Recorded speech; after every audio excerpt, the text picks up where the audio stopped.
Toutes les nations viendront te reconnaître, Seigneur, et rendre gloire à ton nom, car tu es grand et tu fais des merveilles, toi qui es le seul Dieu.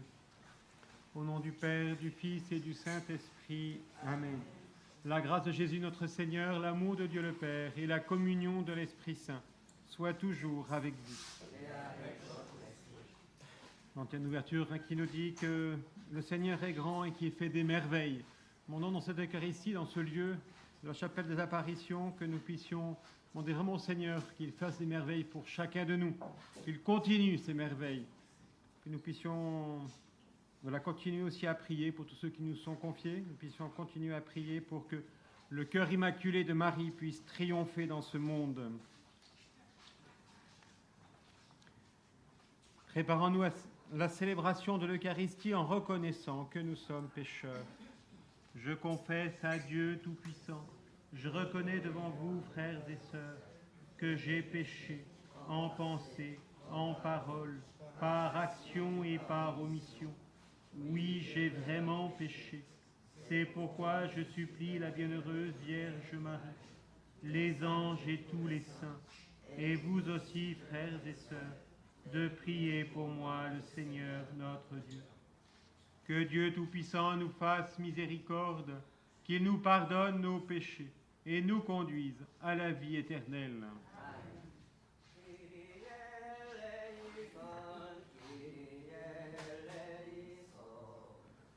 Kyrie eleison, Kyrie eleison,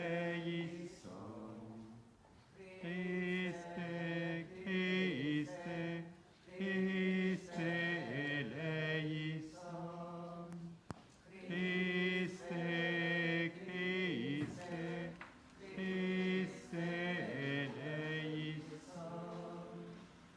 Kyrie eleison, Kyrie eleison,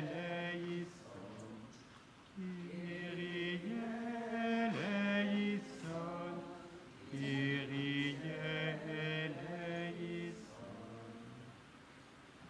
Prions le Seigneur. Répands ta grâce en nos cœurs, Dieu de bonté, que nous sachions réfréner nos désirs terrestres pour mieux entendre ta parole, par Jésus le Christ, notre Seigneur.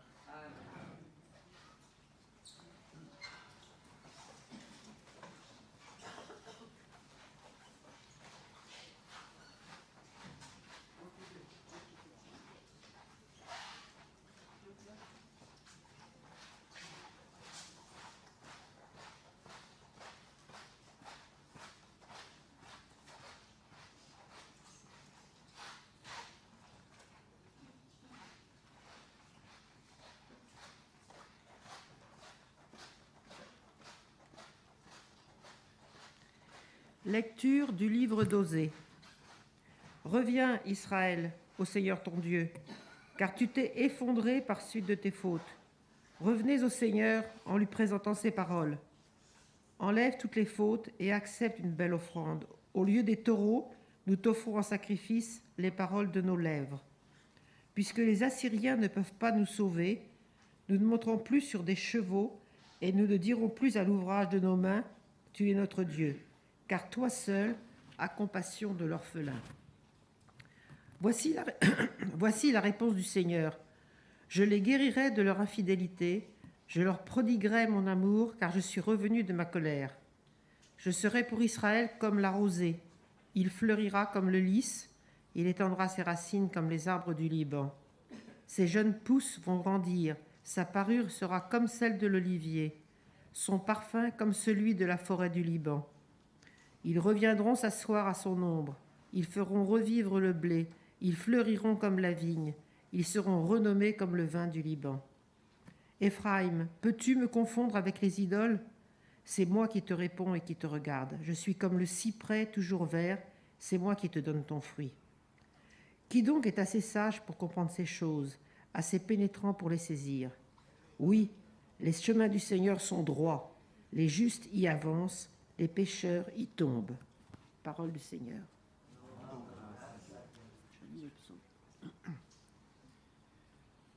Aujourd'hui, ne fermons pas notre cœur, mais écoutons la voix du Seigneur.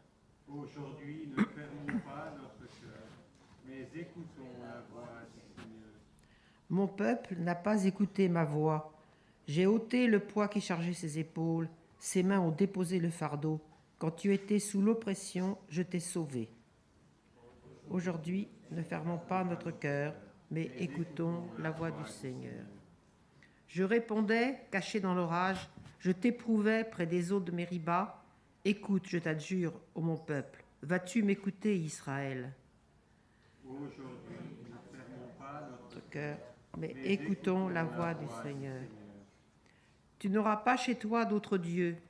Tu ne serviras aucun Dieu étranger. C'est moi, le Seigneur ton Dieu, qui t'ai fait monter de la terre d'Égypte. Aujourd'hui, ne fermons pas notre cœur, mais écoutons la voix du Seigneur. Ah, si mon peuple m'écoutait, Israël, s'il allait sur mes chemins, je le nourrirais de la fleur du froment, je te rassasirais avec le miel du rocher. Aujourd'hui, Ne fermons pas notre cœur, mais écoutons la voix du Seigneur.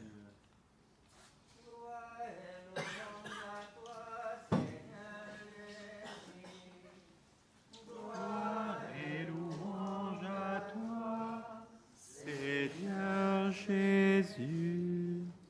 Convertissez-vous, dit le Seigneur, car le royaume des cieux est proche. Et louange à toi, Seigneur Jésus. Le Seigneur soit avec vous. Évangile de Jésus-Christ selon saint Marc.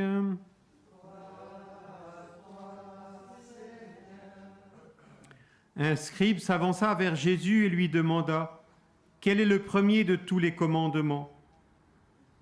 Jésus lui fit cette réponse « Voici le premier. Écoute Israël, le Seigneur notre Dieu est l'unique Seigneur. Tu aimeras le Seigneur ton Dieu de tout ton cœur, de toute ton âme, de tout ton esprit et de toute ta force. Voici le second. Tu aimeras ton prochain comme toi-même. Il n'y a pas de commandement plus grand que cela. » Le scribe reprit « Fort bien, maître. Tu as raison de dire que Dieu est l'unique et qu'il n'y en a pas d'autre que lui. L'aimer de tout son cœur, de toute son intelligence, de toute sa force, et aimer son prochain comme soi-même, vaut mieux que toutes les offrandes et tous les sacrifices. » Jésus, voyant qu'il avait fait une remarque judicieuse, lui dit « Tu n'es pas loin du royaume de Dieu. » Et personne n'osait plus l'interroger.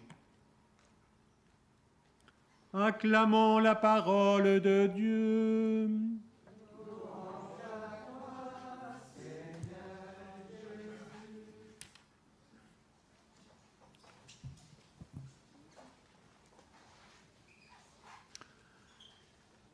Hier, dans les lectures que nous avions, il était mis dans la première lecture en avant que nous n'avions pas d'oreilles, nous ne savions pas écouter, qu'il fallait écouter. La foi vient de ce que l'on entend, dit saint Paul. Aujourd'hui, c'est la question des idoles que relève ce passage du livre d'Osée. Nous avons tous des idoles, malheureusement. Mais heureusement, le Seigneur est là pour nous les faire tomber, pour nous les détruire, comme il a fait, comme Moïse a fait avec le veau d'or. Vous voyez, ces idoles, elles ont multiples facettes. Ça peut être notre travail, ce que nous avons construit de nos mains. Nous sommes pris par cela et nous ne voyons plus que cela. Ça peut être aussi l'image de marque que nous pouvons construire aussi, faire une image par rapport aux autres. Ça peut être une personne aussi, qui n'est pas Jésus. À nous, en tout cas, de demander cette lumière sur les idoles que nous construisons. Vous voyez, ces idoles, en fait, qui nous détournent du regard de Dieu, qui nous empêchent que vraiment un Dieu soit notre Seigneur et notre Dieu. Demandons-lui à la grâce par Marie, vraiment de détruire toutes ces idoles qui peuvent pousser en nous, que jamais, voilà, plus ces idoles prennent leur place ou prennent la place de Dieu. Et puis dans l'Évangile, oui, c'est extraordinaire. Hier, nous avons aussi un Évangile qui était quand même violent pour Jésus. où il se fait traiter de Belzéboul alors qu'il est venu proclamer le royaume des cieux. Et il se fait traiter de Belzéboul, la dureté de l'homme pour Jésus. Et on peut comprendre que Jésus a souffert, beaucoup souffert de cela. Et puis aujourd'hui, vous voyez, c'est tout le contraire. Il y a cet homme extraordinaire, pourtant aussi un scribe, mais qui pose une question à Jésus, et ce n'est pas une question pour le faire tomber, pour le mettre à l'épreuve, mais c'est une question qu'il porte au fond de son cœur. Quel est le premier de tous les commandements? Alors vous voyez le premier, vous avez bien fait attention, il est bien dit, le premier commandement en fait c'est écoute, écoute Israël, ouvre tes oreilles au Seigneur ton Dieu qui te parle. Et ensuite, tu aimeras le Seigneur ton Dieu de tout ton cœur, de toute ta force, de toute ton âme, et tu aimeras ton prochain comme toi-même. Extraordinaire. Vous voyez, notre vie est simple, notre vie chrétienne est toute simple. 2 commandements. Et tout le reste découle de cela. Si nous mettons en pratique ces 2 commandements, nous accomplissons tous les autres commandements. Ce qui évidemment, c'est le commandement de l'amour. Et plus nous aimons, et plus nous allons respecter les petits commandements, les petits préceptes. Évidemment, quand j'aime, je n'ai pas envie de tuer. Quand j'aime, je n'ai pas envie de voler. Et ainsi de suite. Et quand j'aime, je n'ai pas envie d'être infidèle.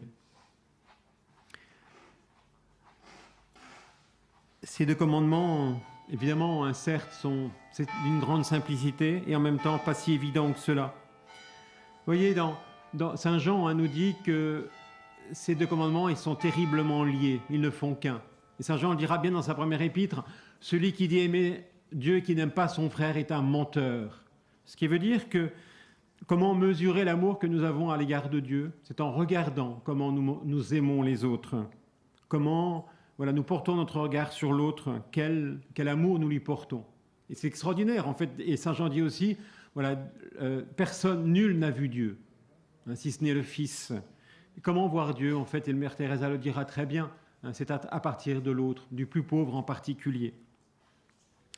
Demandons cette grâce dans ce sanctuaire, voyez, où Marie nous apprend à aimer.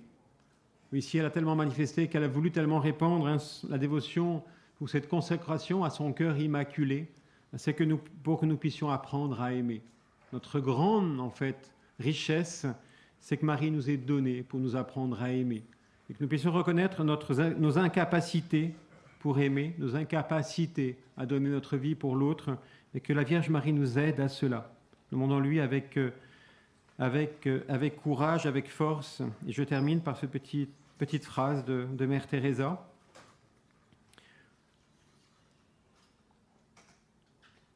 Voilà pourquoi il ne s'agit pas tant de ce que nous faisons que de l'amour que nous y mettons, de l'amour que nous mettons dans ce que nous donnons. Voilà aussi pourquoi les gens qui ne savent ni donner ni recevoir l'amour sont, quelle que soit leur richesse, les plus pauvres des pauvres. Et demandons la grâce d'être aimés par Jésus, par Marie, et demandons la grâce qui nous apprenne à aimer, en particulier celui que le Seigneur met proche de nous. Amen.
Prions ensemble au moment d'offrir le sacrifice de toute l'Église. Jette un regard bienveillant, Seigneur, sur les offrandes que nous te consacrons, qu'elles deviennent l'offrande que tu aimes et qu'elles nous apportent le salut. Par Jésus le Christ, notre Seigneur. Le Seigneur soit avec vous. Élevons notre cœur.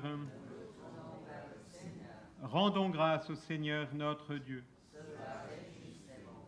Vraiment, il est juste et bon de te rendre gloire, de t'offrir notre action de grâce toujours et en tout lieu. À toi, Père très saint, Dieu éternel et tout-puissant, tu offres à tes enfants ce temps de grâce pour qu'ils retrouvent la pureté du cœur. Tu veux qu'ils se libèrent de leurs égoïsmes, afin qu'en travaillant à ce monde qui passe, ils s'attachent surtout aux choses qui ne passent pas. C'est pourquoi, avec les anges et tous les saints, nous chantons et proclamons. Dominus Deus Sabaoth, Sanctus, Sanctus, Sanctus Dominus, Dominus Deus Sabaoth, pleni sunt celi et terra, gloria tua, Hosanna in excelsis, Hosanna in excelsis, benedictus qui veni, in nomine Domini, Hosanna in excelsis, Hosanna in excelsis. Père très saint, nous proclamons que tu es grand et que tu as fait toutes choses avec sagesse et par amour. Tu as créé l'homme à ton image et tu lui as confié l'univers, afin qu'en te servant, toi seul son créateur, il règne sur la création. Comme il avait perdu ton amitié par sa désobéissance, tu ne l'as pas abandonné au pouvoir de la mort. Dans ta miséricorde, tu es venu en aide à tous les hommes pour qu'ils te cherchent et puissent te trouver. Tu as multiplié les alliances avec eux et tu les as formés par les prophètes dans l'espérance du salut. Tu as tellement aimé le monde, Père très saint, que tu nous as envoyé ton Fils unique lorsque les temps furent accomplis, pour qu'il soit notre Sauveur, Dieu fait homme, conçu de l'Esprit Saint, né de la Vierge Marie. Il a vécu notre condition humaine en toutes choses, excepté le péché, annonçant aux pauvres la bonne nouvelle du salut, aux captifs la délivrance, aux affligés la joie. Pour accomplir le dessein de ton amour, il s'est livré lui-même à la mort, et par sa résurrection, il a détruit la mort et renouvelé la vie, afin que désormais notre vie ne soit plus à nous-mêmes, mais à lui qui est mort et ressuscité pour nous. Il a envoyé d'auprès de toi, Père, comme premier don fait aux croyants, l'Esprit Saint qui continue son œuvre dans le monde et achève toute sanctification. Que ce même Esprit Saint, nous t'en prions, Seigneur, sanctifie ces offrandes, qu'elles deviennent ainsi le corps et le sang de notre Seigneur Jésus le Christ, dans la célébration de ce grand mystère que lui-même nous a laissé en signe de l'alliance éternelle. Quand l'heure fut venue, où tu allais le glorifier, Père très saint, comme il avait aimé les siens qui étaient dans le monde, il les aima jusqu'au bout. Pendant le repas qu'il partageait avec eux, il prit le pain, dit la bénédiction, le rompit et le donna à ses disciples en disant : « Prenez et mangez-en tous, ceci est mon corps livré pour vous. »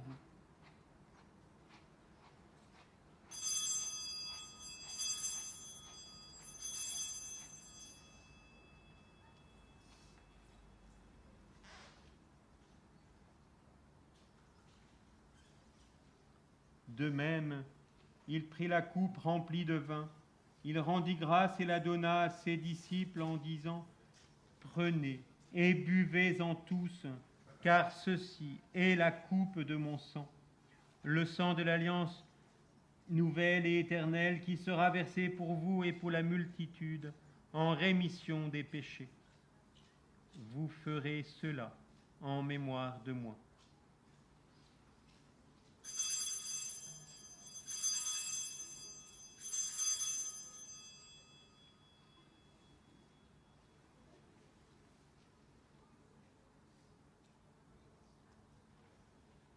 Il est grand le mystère de la foi. Seigneur Jésus, nous proclamons ta résurrection. Nous attendons ta venue dans la gloire. Voilà pourquoi, Seigneur, nous célébrons aujourd'hui le mémorial de notre rédemption, en rappelant la mort du Christ et sa descente au séjour des morts, en proclamant sa résurrection et son ascension à ta droite, en attendant sa venue dans la gloire. Nous t'offrons son corps et son sang, le sacrifice qui est digne de toi et qui sauve le monde entier.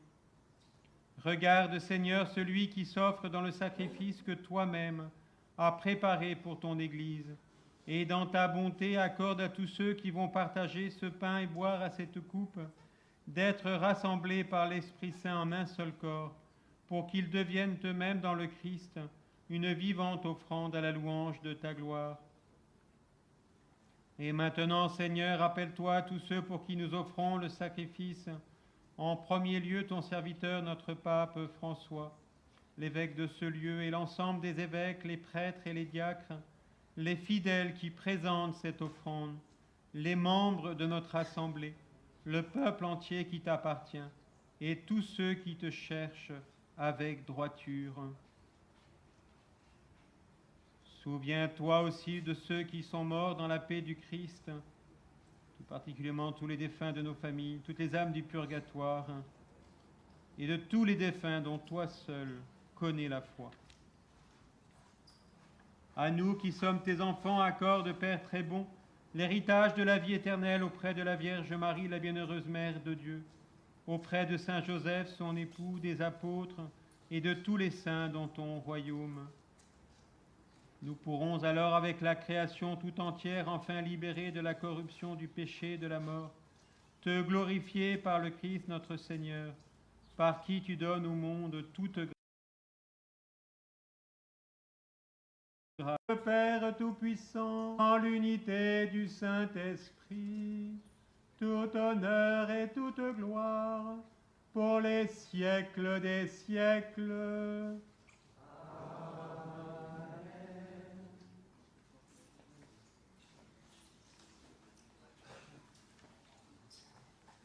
Unis dans le même Esprit Saint, nous pouvons dire avec confiance la prière que nous avons reçue du Sauveur. Notre Père, qui es aux cieux, que ton nom soit sanctifié, que ton règne vienne, que ta volonté soit faite sur la terre comme au ciel. Donne-nous aujourd'hui notre pain de ce jour. Pardonne-nous nos offenses, comme nous pardonnons aussi à ceux qui nous ont offensés. Et ne nous laisse pas entrer en tentation, mais délivre-nous du mal. Délivre-nous de tout mal, Seigneur, et donne la paix à notre temps. Soutenus par ta miséricorde, nous serons libérés de tout péché, à l'abri de toute épreuve, nous qui attendons que se réalise cette bienheureuse espérance, l'avènement de Jésus-Christ, notre Sauveur. C'est à toi qu'appartiennent le règne, la puissance et la gloire, pour les siècles des siècles. Seigneur Jésus-Christ, tu as dit à tes apôtres, « Je vous laisse la paix, je vous donne ma paix. Ne regarde pas nos péchés, mais la foi de ton Église, pour que ta volonté s'accomplisse, donne-lui toujours cette paix, et conduis-la vers l'unité parfaite, toi qui vis et règnes pour les siècles des siècles. » Que la paix du Seigneur soit toujours avec vous. Dans la charité du Christ, donnez-vous un geste de cette paix.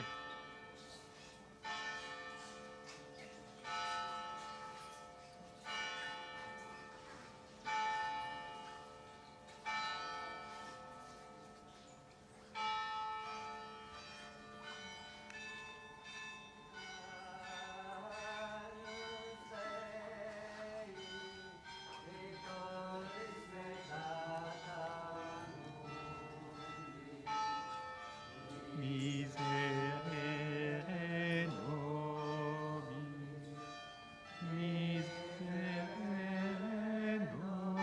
nobis,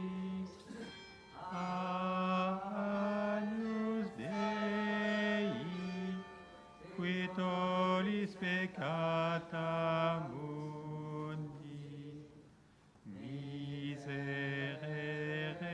nobis, miserere nobis. Seigneur Jésus-Christ, que cette communion à ton corps et à ton sang n'entraîne pour moi ni jugement, ni condamnation, mais que par ta bonté, elle soutienne mon esprit et mon corps, et me donne la guérison.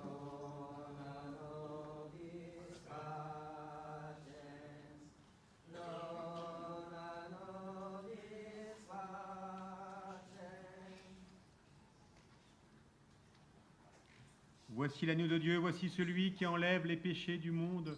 Heureux les invités au repas des noces de l'agneau. Seigneur, je ne suis pas digne de te recevoir, mais dis seulement une parole, et je serai guéri.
Aimer Dieu de tout son cœur et son prochain comme soi-même vaut mieux que tous les sacrifices.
Prions le Seigneur.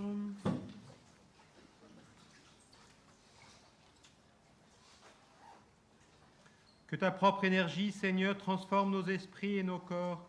Ainsi serons-nous sauvés tout entiers dans cette communion à ton Fils, lui qui règne pour les siècles des siècles. Amen.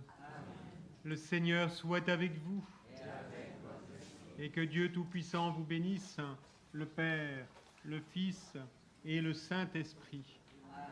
Allez dans la paix du Christ. Nous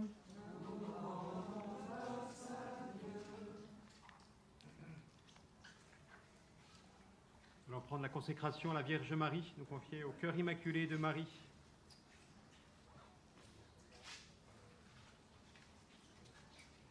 Salut ô Mère du Seigneur, Vierge Marie, Reine du rosaire de Fatima.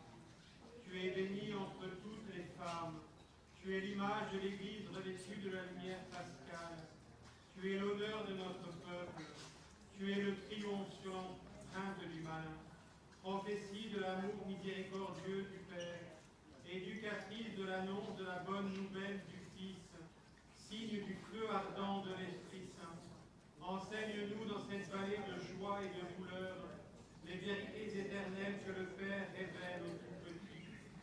Montre-nous la force de ton manteau protecteur, dont ton cœur immaculé soit le refuge des pécheurs et le chemin qui conduit jusqu'à Dieu. Unis à mes frères dans la foi, l'espérance et l'amour, à toi je me confie. Unis à mes frères par ton intercession, je me consacre à Dieu, ô Vierge du rosaire de Fatima. Et enfin, enveloppé dans la lumière qui jaillit de tes